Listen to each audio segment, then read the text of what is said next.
Okay, welcome back to the channel, Colonel Douglas Macgregor.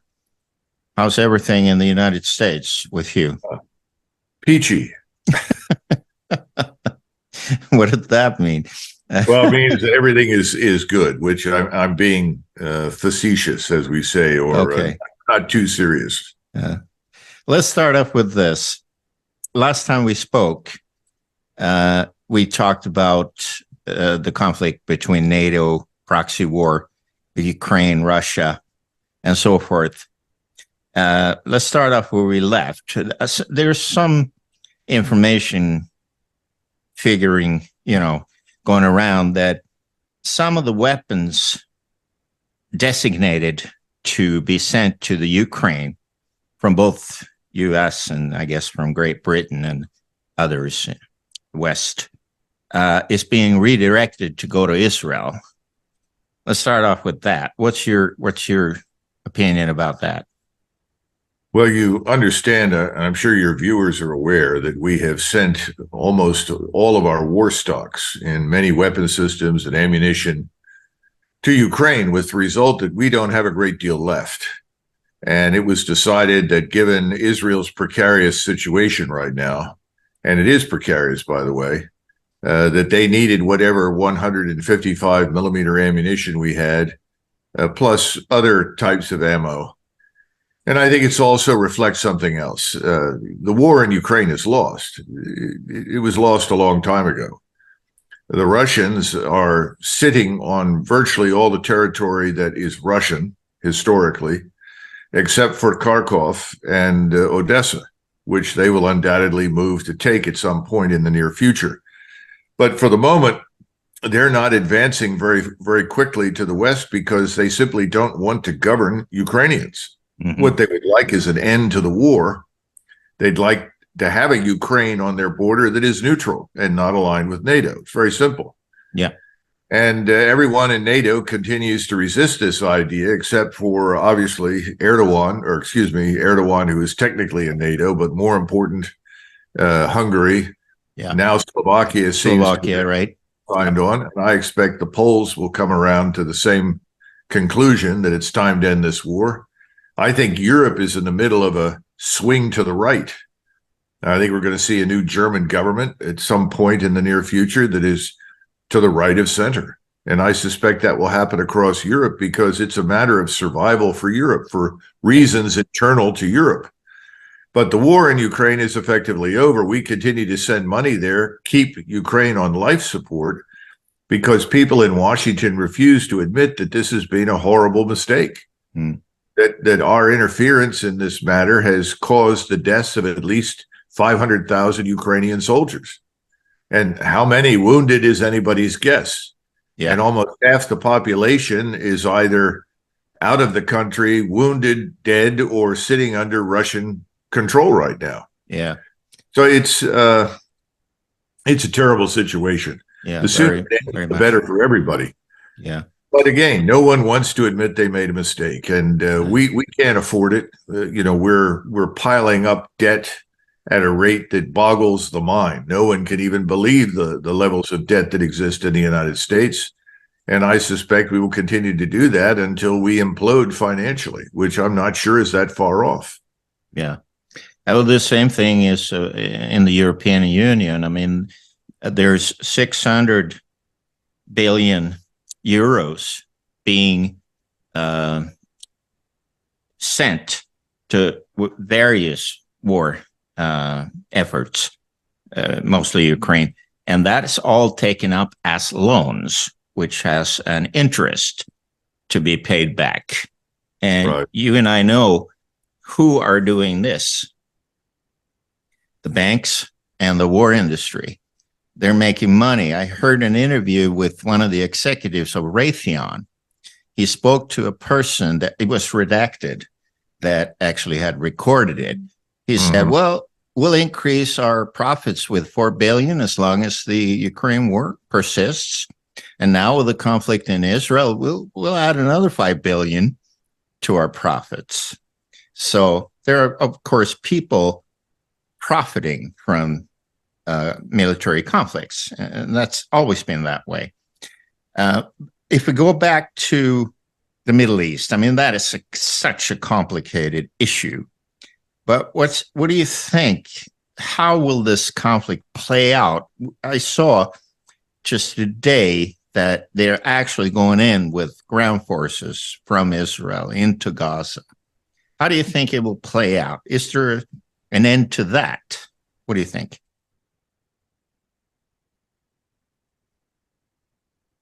This is the time to strike decisively against Hamas based on the excesses of Hamas's behavior when it attacked Israel on the 7th of October. Right.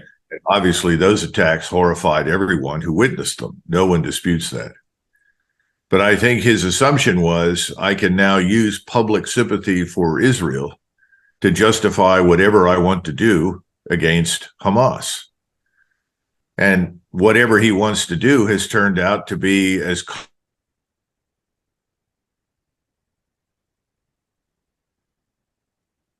his view is, this is the time to annihilate Hamas, and along with it, whatever population supports it or hides it, and as much of Gaza as possible.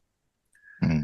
He's miscalculated badly because he doesn't understand that this notion of collective punishment that involves the deaths at this point of almost 3,500 children and 6,000 plus civilians is not acceptable anywhere in the world. The other thing is that despite their efforts to suppress media coverage of Gaza in the Arab world or the Muslim world, it's overwhelming. And virtually the entire Islamic world at this point, from Morocco to Indonesia, is horrified and wants to stop this. Yeah. We are sitting there and we are effectively under control of the Israeli government for all intents and purposes. We've signed on 100%. This is something that Israel's supporters in the United States have cultivated with billions of dollars over many, many years, to the point where there's virtually no one in the United States government who's willing to stand up and say there is a limit to what we Americans will tolerate or do. Mm-hmm. And unfortunately, most Americans really don't understand what's happening over there. They're not terribly interested, and they don't understand the dangers. Right. So Mr. Netanyahu says, I can leverage American military power to do pretty much whatever I want, and they'll protect my northern flank.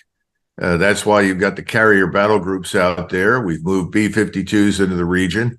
And his assumption is this additional American naval and air power can be used against Hezbollah while he finishes the job in Gaza. There are problems with these assumptions. First of all, this is not the Middle East of 1973, the last time the Israelis fought a really major war in the region. At that point in time, literacy in Egypt was perhaps 40%. The ability to master and employ technology was minimal. The situation in Jordan was a little better, but not much. And of course, Syria failed miserably because it too lacked the technical skills and the ability to do a great deal. He's no longer dealing with just his neighbors. Now he has to confront the real possibility that Turkey could actually attack Israel. Exactly. And Israelis have not taken that seriously. I think numbers of Israelis regard Mr. Erdogan, as frankly many in Washington, as a blowhard. I think that's a very serious mistake. I think that Mr. Erdogan may be many things, and certainly a very clever political figure who knows how to navigate the tough waters of the Middle East and Europe, but he is not a blowhard. And the Turkish armed forces are exceptional. They're tough, they're well equipped, and the population itself is overwhelmingly in support of action against Israel. To Turkey, you must add, of course, the Iranians. The Iranians can't project much conventional military power very far from their borders, but they have an extraordinary arsenal of missiles. They have a very complicated and complex and effective air and space system that they've built over many, many years. They pulled together the best human capital in their country, excellent engineers, very imaginative and innovative.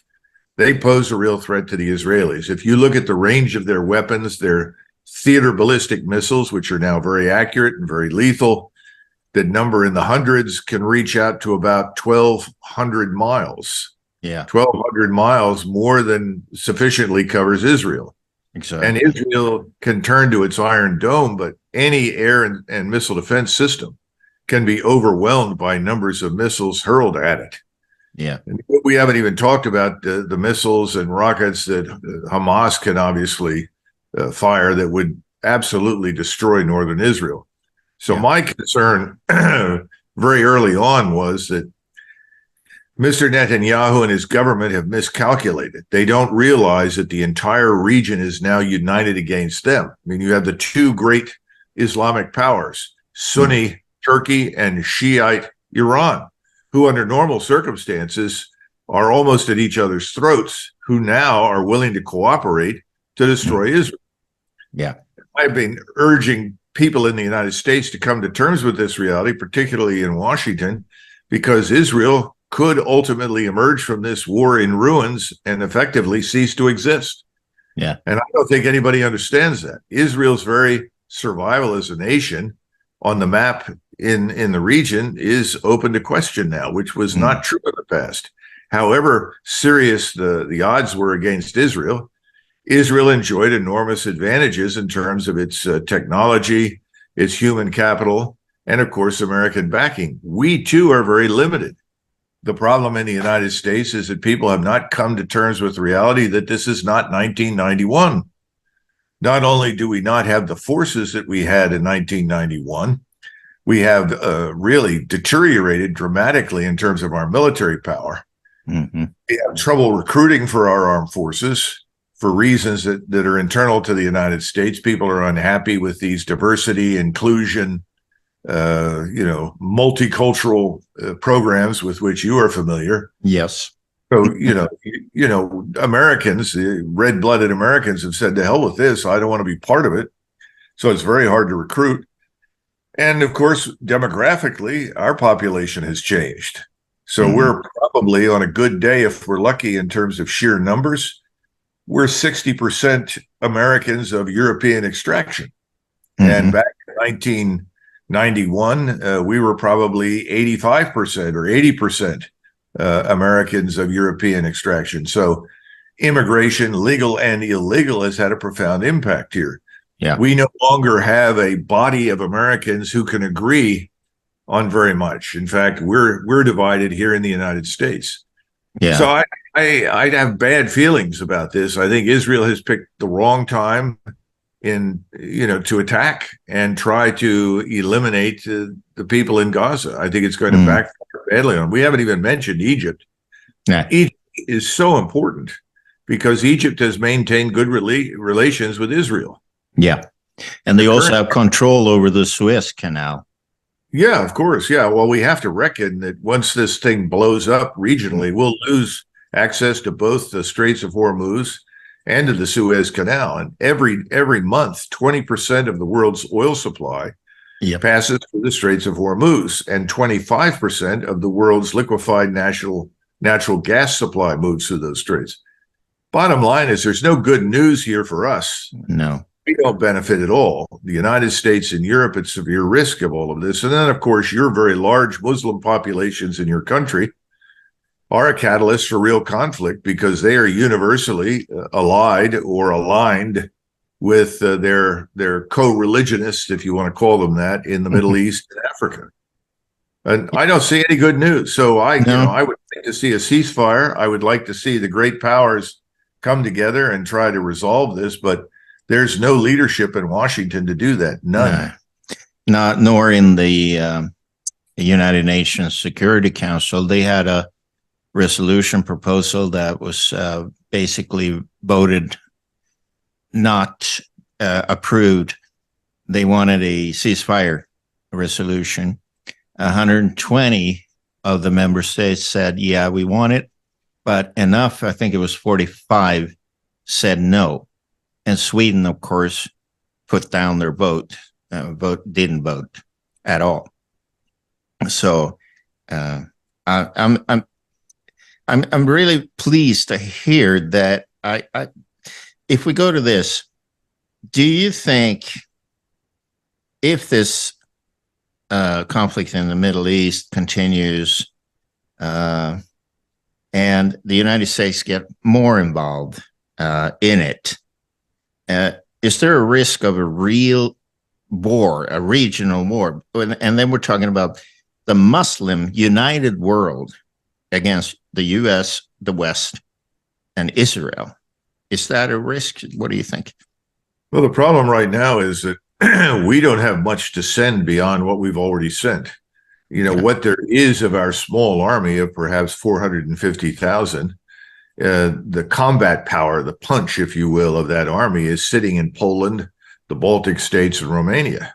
Mm-hmm. What we have to send right now are some light forces that in that part of the world are at high risk. We have, for instance, 1,000 American soldiers in eastern Syria, sitting on Syrian territory illegally, I might add. And they're at very high risk because they were attacked also, I guess. Sure. Yeah. But they're entirely dependent upon U.S. air power because they themselves have very little staying power. A friend of mine in the Pentagon was talking to me, and he compared our position in eastern Syria to Wake Island in the Pacific in 1941 and 42. Most of your viewers will not know what that is, but that's a small island north and a little far west from Hawaii. And we lost all the soldiers or Marines that were on Wake Island. And at the time, people were saying, well, we've got to reinforce Wake. We've got to send ships out there. And people said, well, if you do that, you'll just lose the soldiers or the Marines and you'll lose the ships. So ultimately, the men put up a good fight, but they were all taken prisoner. And that was a disaster for us. Well, we also had a disaster in the Philippines because, again, these places were too far for us to reach in a timely manner to save. Mm-hmm. Well, things haven't changed that much geographically. No. If you try to move vast distances across the Middle East on the ground to reach your troops in Syria, you're not going to get there soon enough to make any difference. Mm-hmm. You get there at all. And again, what are we going to send?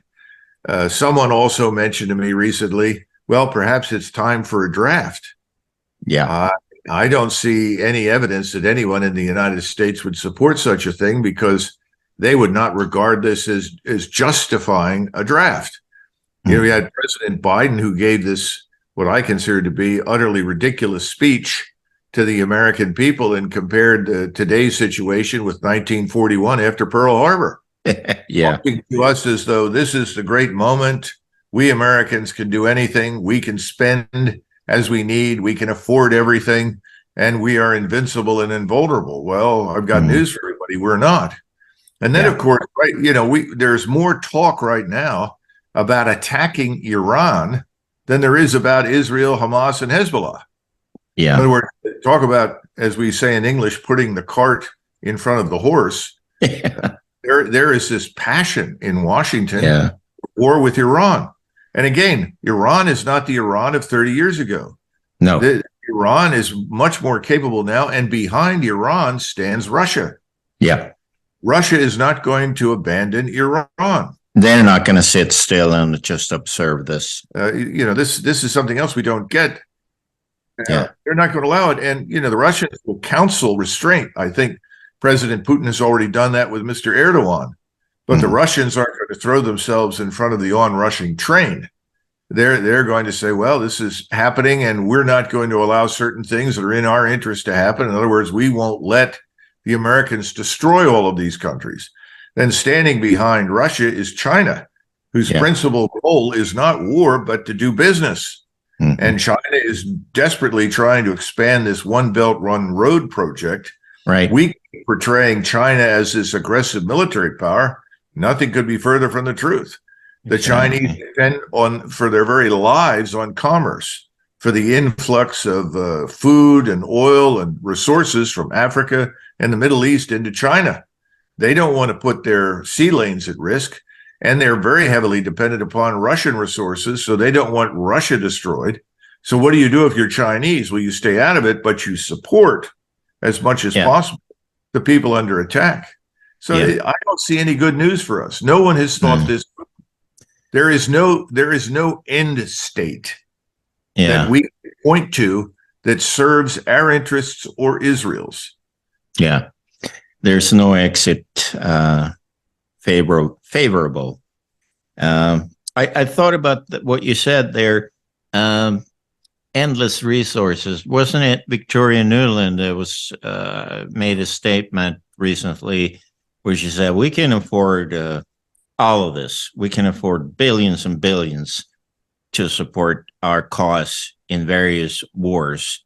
This Well, time, actually, it was Janet Yellen, yeah, it was okay. Yeah, Secretary of the right. Treasury. Yes, and she's a neocon colleague Yeah. of Newland's making these outrageous statements. I think the neocons in the United States share Netanyahu's agenda insofar as they think this may be their last opportunity to reorder the Middle East in a way that favors their worldview and Israel. Mm-hmm. Again, it's a very interesting sort of perspective that we're looking at the world and we see how dramatically it has changed over the last 50 years, but they don't see it that way.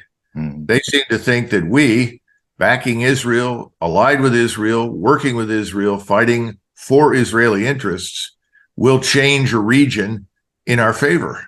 Yeah. I don't see any evidence for that. I see the opposite occurring. No, it's what we can see. I mean, we spoke, I think, before we started recording, in Scandinavia, there's there's a lot of Muslims, and they have a say-so because there's such a big portion of the population since the immigration, the transfer of people up to Northern Europe mostly. So they're not scoring any points at all. Well, it would be useful. It would be useful for Europeans to understand that if you landed 100,000 European Christians in Saudi Arabia, in North Africa, somewhere in the Middle East or North Africa, the local populations would kill them. Yeah, exactly. Or if you wave a HBTQ flag, you'll be executed immediately. Well, it's not just that. It's just these countries will not tolerate the presence of people inside their own societies who are so radically different. Real question is, why are you doing it? Yeah. They won't tolerate us. Why are you tolerating them? Yeah. And I think this is a question that has to be answered before Europe sinks into the abyss. And there's a real danger that that could happen. Well, some people around me, I'm considered a right-wing extremist by Swedish media because we have a monopoly on the media, which is leftist and globalist, all of them, plus a state-controlled national television channel that is tax-funded, forcibly funded by tax money, 9 billion Swedish kroners a year to produce propaganda, which is what they're doing. We usually, sometimes I've said, if you import the Middle East to Sweden, you'll get the Middle East. And then the media goes, oh, this guy's crazy. No. But that's the way it is. I mean, we've got a similar problem insofar as the people that have been pouring into our country, certainly illegally and to some extent legally over the last 30 years, are not really interested in becoming Americans. No. So what you end up with are islands of foreign culture, foreign people, foreign thinking inside your country. And I think that's what's happened in Europe. We're dealing with a similar problem. We're a very large country. And so there are many parts of America that don't feel this, which is another issue for us. Again, I can't to tell Europeans, most Americans on any given day could care less what happens beyond the borders of their country. Exactly. It just doesn't matter to them. But now we're faced with very serious financial circumstances and conditions. Our economy is far weaker than it has ever been, certainly in the last 30, 40 years. Right. These things are going to converge with the overseas crises in ways that are going to produce serious turmoil and conflict inside the United States.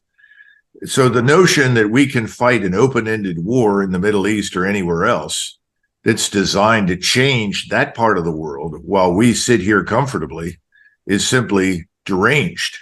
Yeah. That makes no sense. It's absurd. Yeah. I spoke to a Norwegian lady on a program yesterday, She comes from the socialist sort of left wing, but retired from that and started a movement that she called Peace and Justice. And they're also in Great Britain, and they're cooperating with us. It's not started in Sweden. And I got criticized for, why do you talk to a communist? No, I'm talking to a lady that wants peace and justice and stop this ludicrous warmongering that's going on. And of course, Norway's been one of the original NATO members, which is understandable since they were occupied by Hitler and Germany during World War II. So they joined in 1947, I believe, as one of the original 12. But this lady she sees no advantage of Norway staying. She says NATO has to be dissolved in the same way that the Warsaw Pact was in conjunction with the Berlin Wall fell and Russia collapsed, or Soviet Union, I should say, collapsed. So she had a point, a really good point. So I will bring her on the show one more time, possibly in the future, because it goes against the narrative of calling me a right-winger, because I bring in people with other backgrounds politically. So, well, you have a similar phenomenon, obviously, with Wagenknecht in Germany, and her views on foreign and defense policy, and also, I think, the Alternative für Deutschland. They do have a convergence of interest, and we live in republics, whether they're parliamentary or otherwise, in which you would hope that parties on the left and the right can find common ground. Yeah.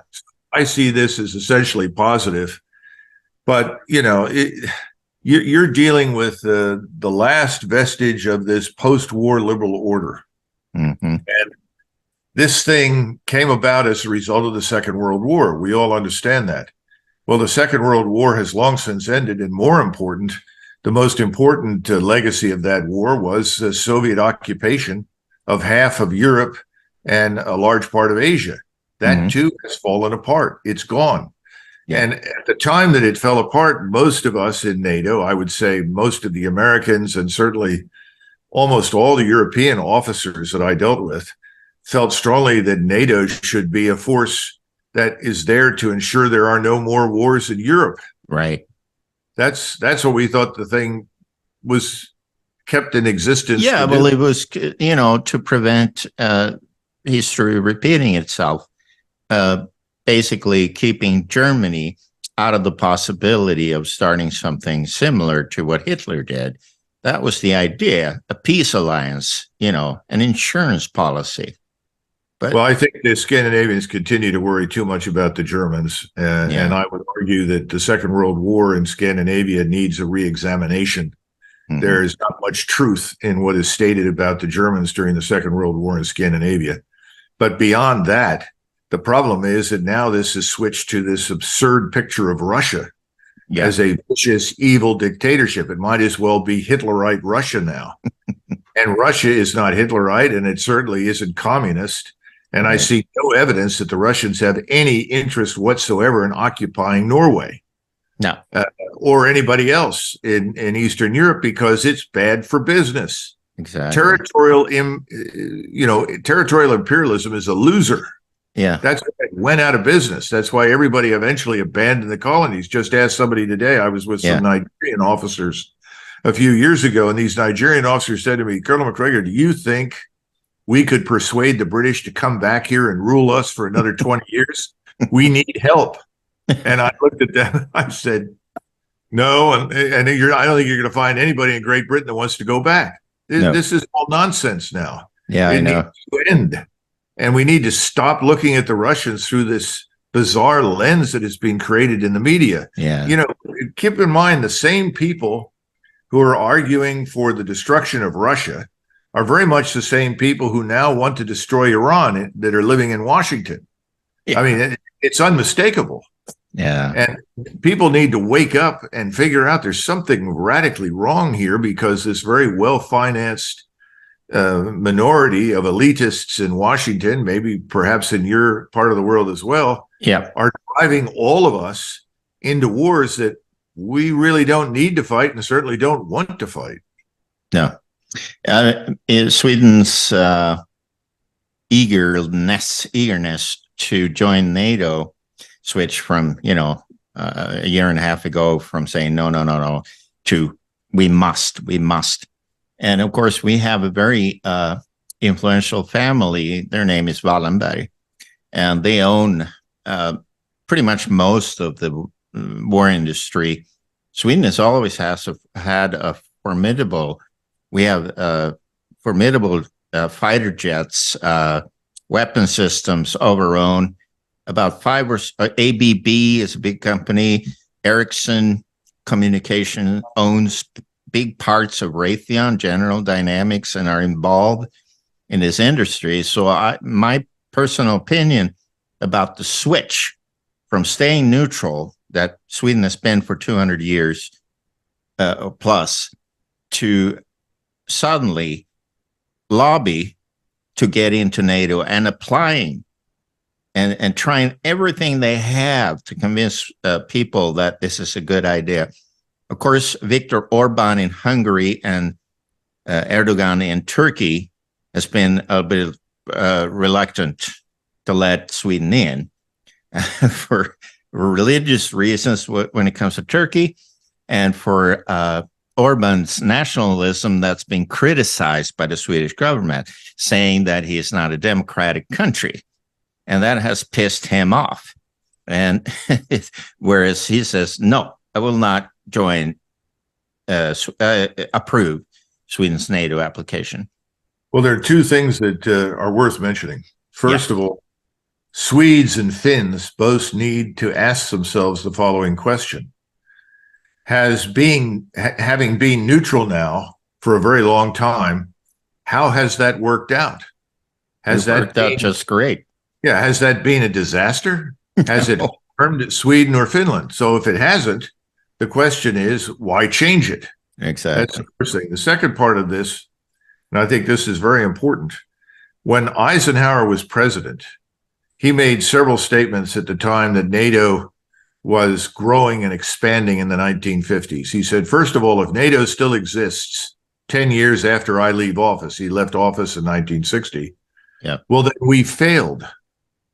Mm-hmm. We have failed. We don't want this alliance in perpetuity, and we don't want U.S. forces in Europe in perpetuity. Right. In other words, Europe should stand on its own, and within 10 years, we should reach a better arrangement with the Soviets.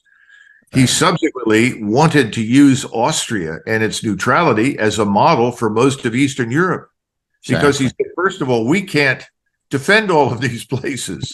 We don't have the resources. Right. It's better for them to be neutral. If they're neutral, that reduces the burden on us, and it restricts the areas that we have to defend if we ever have to go to war, which privately, I don't think he believed would be the case. No. Now, I think Eisenhower, in retrospect, was right. And I also think Eisenhower understood, because he had been through this terrible war. And he said over and over and over again privately, he said, we Americans can never fight another war like that. Mm-hmm. I mean, it's just beyond our ability. We could never do what the Germans and the Soviets did in terms of sustaining losses and fighting. Impossible. Mm. Our business as Americans is to promote prosperity. Yeah. Not war. Exactly. To do business. We have gotten out of the business of promoting prosperity. It used to be, if you want prosperity at home, you need peace abroad. Yeah. We have taken the position now that our prosperity depends to some extent on war, which I think is fundamentally wrong. But if you look at our manufacturing base, which large numbers of very wealthy people in the United States in the 90s and late 80s exported to China for personal profit and gain, most of our so-called manufacturing that has any real export value tends to be military. Yeah. This is one of the reasons why our President Trump, who was so unpopular in Europe, was desperate to repatriate industry back to the United States to reduce our dependence on scientific, industrial, military power. Yeah. And also to, promote employment and change the focus and direction of economic development. We still need to do that. But I'm afraid that at this point, the only way we're going to get there is to go broke. Yeah. And we're close. We're very close. Europeans don't understand this. The American brand in people's minds is still very strong in Europe. I get this all the time. Americans, they can do this. Americans can do it. I don't think they understand that we, like the Spanish Empire, the French Empire, the British Empire, are close to financial catastrophe. Yep. I always ask the same question when people say to me, well, do you think the Americans will stay here for another 50 years? And I say, when did the British leave India? And they all look at me strangely. And I said, when their debt to GDP ratio was 240%, because they bankrupted themselves. They couldn't afford to stay in India. That's it.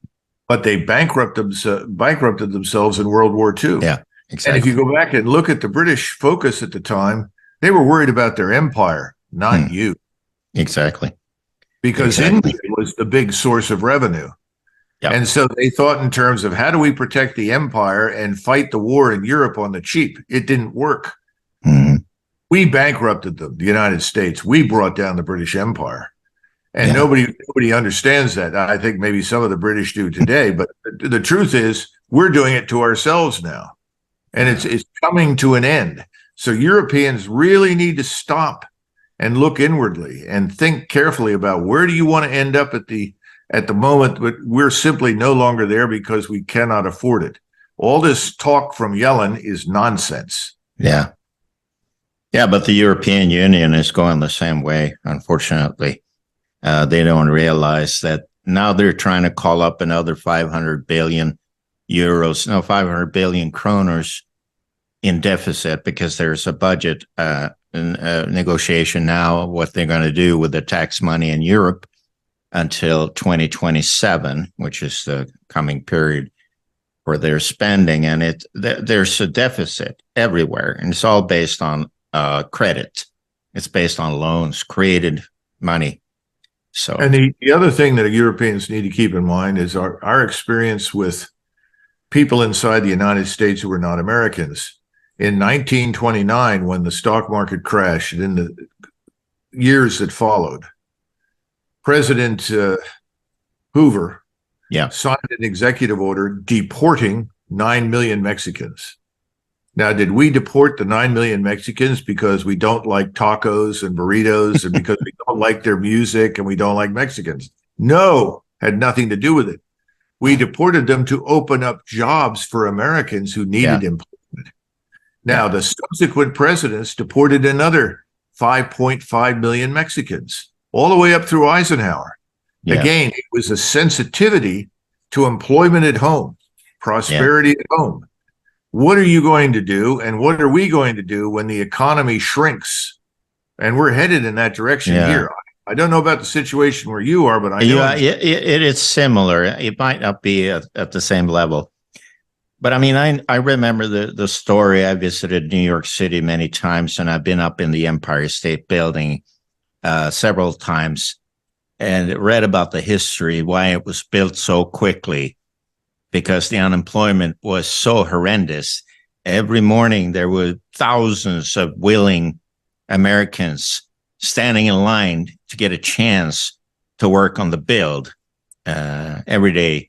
And it was finished in no time. A year and a half or something like that. It was scheduled to take 4 or 5 years because of after the 1929 disaster on the stock market and the economy in general.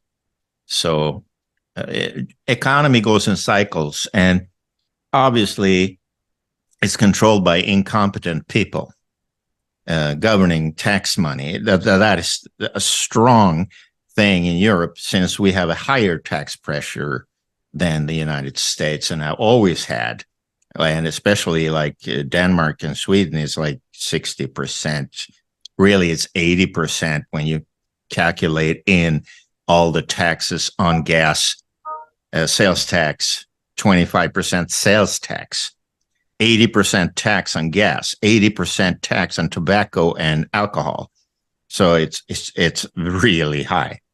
And if it's managed properly, that's not a problem, but it isn't. Mm-hmm. Well, your leadership, your so-called ruling elites, political elites are similar to ours. Yeah. In one sense, that's very important. When we look at history, the American, because we're a relatively new nation, tends to view history as this steady, uninterrupted ascent to greatness, to greater power, greater prosperity, greater wealth. And I think you've caught that particular disease, whereas your preceding elites historically understood that history really is very cyclical. And what they understood was that there are times when you are peaking and times when you are not, when you are moving downward. You want to protect yourself against the downward trends so that you can resume a better path into the future. All of the great powers of the 19th century understood that. Whether it was Austria-Hungary or Germany or Russia, they understood this is a cyclical problem. We have to learn to live with it and deal with it. We've forgotten that because we never knew it. Mm-hmm. We don't see any cycles. It's just well, you have 1929. Yeah, but that's sort of dismissed out of hand as an anomaly. And so, well, that was, and that'll never happen again. Yeah, well, stand by. We like to say we have never defaulted. But in 1934 and in 1936, Franklin Roosevelt, in fact, did it. He defaulted. What he did is he sent his representatives to our creditors and said, we can't get on with life paying the kind of installments that you are demanding. If you will adjust our payments, we can do better. And so we restructured our debt. So the notion that we've never had a problem is wrong. Now, the only way we can survive this and restructure our debt is that if we're willing to cut spending, because the creditor wants to see evidence that you're willing to do what is necessary to put your government and your society on a sound financial footing. Well, there's no evidence for that. We'll cut anything. We're spending more now. I mean, somebody said we pile another 1.5 trillion in debt on top of everything we have just within the last few months. I mean, this is insane. This cannot go on. It'll come to an end somehow. All right. We've been over time now. So I know you have a busy schedule, Colonel. So if you have a final saying, my final saying is thank you very much for taking your time out of your busy schedule and show up on this minuscule Swedish channel. But I do have a few viewers that appreciate these programs. So, well, do what you can to persuade your government of the criticality of urging a ceasefire and peace, however unhappy that may make the Israelis or anyone else. Because if we can get a ceasefire, perhaps we can derail the train which is headed to a regional war, which I see as being fundamentally antithetical to our interests as well as everyone in the regions. And the second thing is that we Americans have tended to forget that your first rule of strategy is that you must always maintain your power, your strength, your independence. If you fail to do so, you become hostage to the fortunes of others, and ultimately you may lose everything. Again, going back to the world that existed before 1914, that's something Europeans understood and did it very effectively. We're not doing it right now, and as a result, our country is headed into a very serious crisis. So I hope you can profit from those two things. And Sweden has always had the reputation for being an advocate for peace. Exactly. An advocate for resolution of conflict and a willingness to engage to do that. I would welcome that again. Yeah, I would too. And I'll keep on fighting over here on my end. Thank you very much, Colonel. And I'll sound like a Canadian. I'll say good day. Okay. Good luck. Bye-bye. Bye.